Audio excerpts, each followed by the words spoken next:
غواړم چې ووایم چې په تېره هفته مونږ یادونه وکړه یو سلسله اقدامات په دې کې شوي. یو یې د هغې نه دا دی چې زموږ ټول خاسکتات چې هغه ضربتي قوت د افغانستان ده چې هم په پولیسو کې شته دی هم په اردو کې شته دی چې اردو یې کمانډو یادېږي.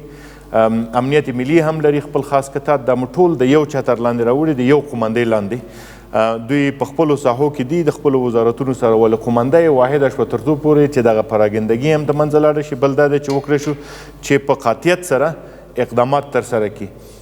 نو تر اوسه پورې نتیجه ډېره ښه ده. د یکې یو مثال دی، همدغه رقم یو تعداد نور عملیات یې ترسره کړي دي چې فکر کوم د راروان کال دپاره به او یا د دې جنګي موسم دپاره به د دوی مکمل آمادگیانې د دشمن دپاره دیر قیمت تمام شد. بسیار مهم است. اول خویی که جناب معاون صاحب بسیار زحمت کشیدن تا بالا هم هر روز جلسات همو 6:30 به طور دوامدار میگیرن.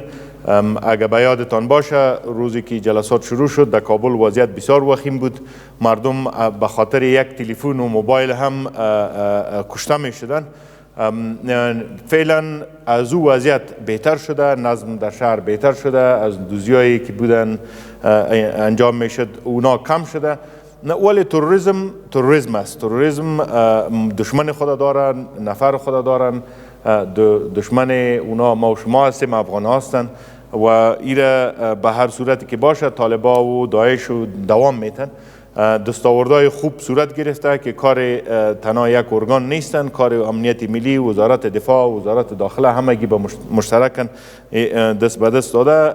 یک تعداد یک سری اجراعات هم داشتن و امی شبکه‌ای که در آخر گرفته شده ما امیدواری از این داریم که یک کمی امی وضعیت کاهش بده و در پالوی از این اقدامات دیگه به سطح تکتیکی هم صورت میگیره که خدا کنه که او هم نتیجه بده.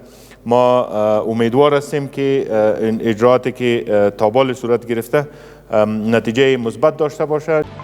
آژانس خبری پژواک، انعکاس دهنده حقایق.